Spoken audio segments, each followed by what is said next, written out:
बिस्मिल्लाहिर्रहमानिर्रहीम। अस्सलाम वालेकुम वरहमतुल्लाहि वबरकातुहू। उम्मीद है आप सब लोग खैर और आफियत के साथ होंगे। तो आज आपके साथ डोनट्स की बहुत ही ज़बरदस्त यमी सी रेसिपी शेयर करने वाली हूँ, जो कि बनेगी without oven and without butter. इसमें हम यूज़ करेंगे घी का और बनाएंगे हम इसको कढ़ाई में। रेसिपी बहुत मज़े की है, शुरू से लेकर एंड तक ज़रूर देखिएगा, कोई भी पार्ट मिस मत कीजिएगा। रेसिपी अच्छी लगे लाइक शेयर सब्सक्राइब ज़रूर कीजिएगा। इसको बनाना स्टार्ट करते हैं। डोनट्स बनाने के लिए मैंने जो ले लिए हैं, सबसे पहले 1/4 कप ले लिया है मैंने गर्म पानी, और इसमें मैं इंस्टेंट यीस्ट डाल दूँगी पूरा पैकेट। इसको हम डाल के रिज़ॉल्व कर लेंगे और कवर करके हम तकरीबन 6 से 8 मिनट के लिए रख देंगे। दूसरी तरफ एक बोल ले लीजिए, उसके अंदर एक अंडा तोड़ के डाल दीजिए। यहाँ हम इसमें डालेंगे 1/4 कप के बराबर चीनी मैंने जो यूज़ की है वो ग्रेनुअल है। हमने इसके साथ इसको मिक्स करना है। अब हम इसमें डालेंगे रूम टेम्परेचर पे 1/2 cup milk, 1/2 teaspoon vanilla essence डाल देंगे और इन सब चीज़ों को हम मिक्स कर लेंगे। चाहे तो आप इसको हैंड बीटर की हेल्प से कर लें या इलेक्ट्रिक बीटर की हेल्प से कर लें। दूसरी तरफ एक बोल ले लीजिए, उसके अंदर 3 कप मैदा सीव करके यानी छान के डाल दीजिए ताकि कोई भी लम्स इसके अंदर ना जाए। पिंच ऑफ सॉल्ट, वो भी मैंने इसमें सीव कर लिया ताकि उसमें ये भी जो ग्रैनुअल्स होते हैं नमक के वो भी ऊपर रह जाएं।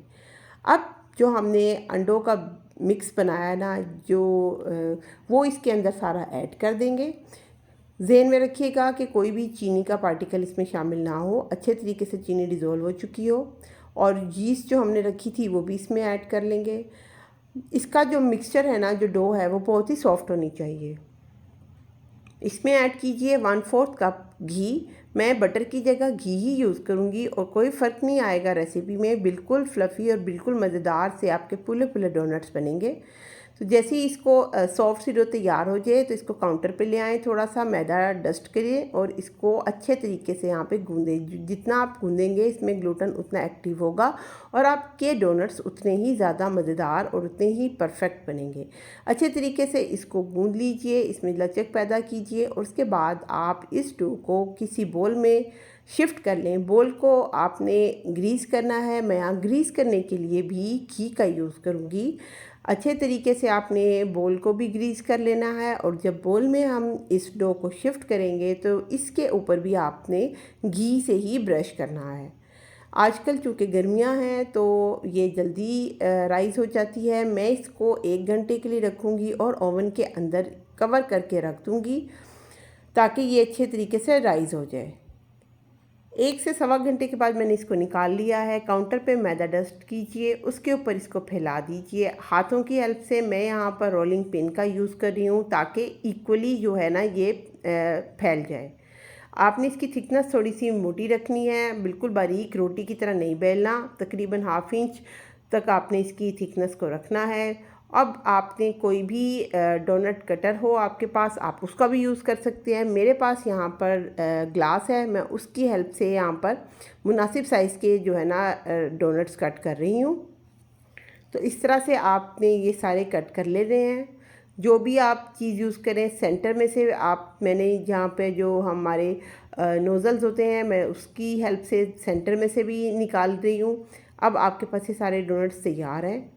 बहुत ही सॉफ्ट और बहुत ही फ्लफ़ी बनेंगे। इनको आप एहतियात से 1 बाय 1 उठाएं और किसी भी बोर्ड पे रख दीजिए। तकरीबन 20 से 30 मिनट रेस्ट दीजिए और फिर दरमियाने गरम तेल के अंदर आप इनको 1 बाय 1 शिफ्ट करके फ्राई कर लें। आपने इसको जब अंदर डाला तो ये जब खुद ही थोड़ी सी मिनट्स के बाद डोनट जो है ना फ्लोट कर जाएगा और सरफेस के ऊपर आ जाएगा।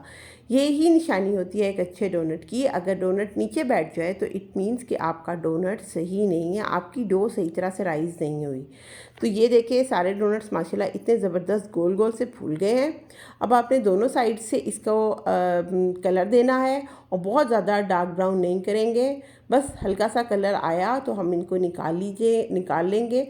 तो ये देखें मैं इनको 1 बाय 1 सबको निकाल लूँगी। यहाँ मैंने कुकिंग चॉकलेट और दूध को मैंने ओवन लगाया था और उससे मैंने ये चॉकलेट पिघला ली। इसके अंदर मैंने थोड़ा सा बटर डाल दिया ग्लेज़ के लिए, और अब मैं 1 बाय 1 सारे डोनट्स को इसके अंदर कोट कर लूँगी। तो ये आप चाहे मिल्क चॉकलेट को मेल्ट कर लें, चाहे कुकिंग चॉकलेट को। मैंने यहाँ पे कुकिंग चॉकलेट को मेल्ट किया। इसका कलर मुझे ज़्यादा अच्छा लगता है क्योंकि ये ज़्यादा डार्क ब्राउन आता है।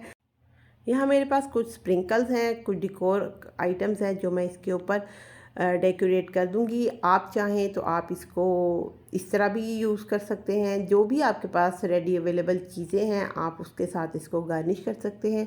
बच्चों की पसंदीदा और फेवरेट डिश है। आप तो बस अब आज ही से आप ये अपने घर में बनाएं, खुद से बच्चों को डोनट्स बना के दें और उनको इंजॉय करवाएं।